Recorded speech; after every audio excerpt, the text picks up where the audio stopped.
Po zakonodaji je prepovedan THC, v rastlinah je pa THC-A. Dokler one rastejo, ne vsebujejo THC-ja.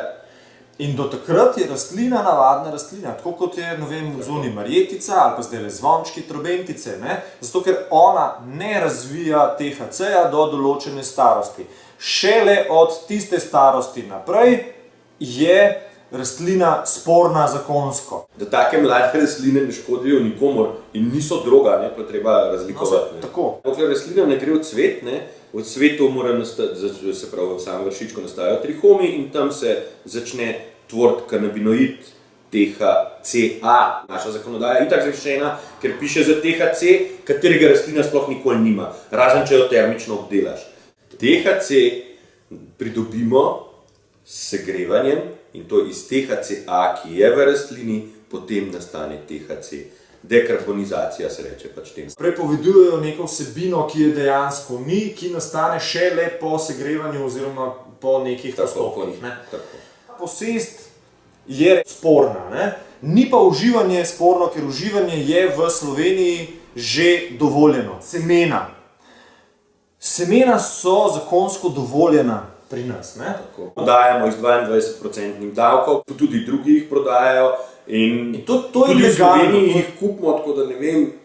To je legalno. Tudi semena indijske konoplje oziroma prepovedane konoplje se prodajajo legalno lahko v trgovinah. Razvoj in medicinske in industrijske konoplje tudi pri nas nujno potreben. To je trenutno najhitreje rastoči posel in trg v Združenih državah Amerike in mislim, da se bo to razvilo tudi tukaj, pa ne da se bo, se je že močno razvilo in se še bo, je idealna priložnost za našo državo, da kaj naredimo na temu. V Sloveniji je bila na Mariborski univerzi tudi narejena diplomska naloga o konoplji, v kateri govori avtor, koliko pozitivnih učinkov na gospodarstvo, na zaposlenost, koliko učinkov posrednih na zdravstvo, na policijo je prisotnih, če bi konopljo dovolili uporabljati, kakšne pozitivne učinke bi to imelo na gospodarstvo. Ne?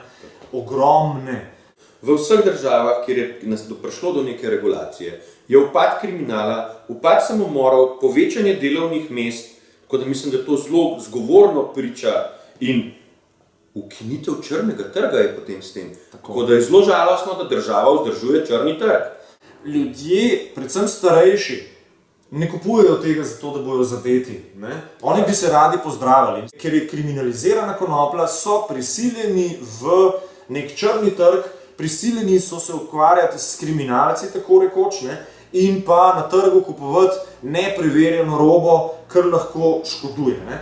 In jaz sem že velikokrat slišal ljudi, da predvsem starejše tudi, no, na teh posvetih in pa na okroglih mizah o konoplji, o zdravljenju s konopljo, kako so nezadovoljni v bistvu s tem, kako so žalostni, da si ne smejo pomagati sami. Ne? Sploh starejši so močno žalostni še zaradi tega, ker se spomnijo časov, ker si lahko pri nas v lekarni kupil konopljin zvitek za blaženje astmatičnih težav, pa še marsikaterih drugih bolezni. No in tukaj lahko poveva, da v Švici je to še vedno dovoljeno, sicer ne zvitke, ampak švicarski državljan kup lahko v lekarni do 2 grama indijske konoplje na dan. Sintetični THC, ki so ga dovolili, je dejansko strupen.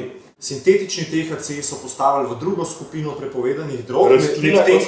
Rastlina, konoplja, ki je sporna predvsem njim, meni ne, oziroma ljudem ne, zakonodajalcem sporna zaradi THC-ja je pa v prvi skupini. Ne. S tem, ko je država to naredila, da je sintetični THC postavila v drugo skupino, je hkrati monopolizirala trg, ker se na trgu dobi proizvod samo enega proizvajalca in uvoznik je seveda spet samo eden. Monopolizirali so trg, kar pomeni, da so grobo posegli v prosti trg. Ne? In to je še en tak paradoks, ki ga je država pač sprožila s tem. Ne?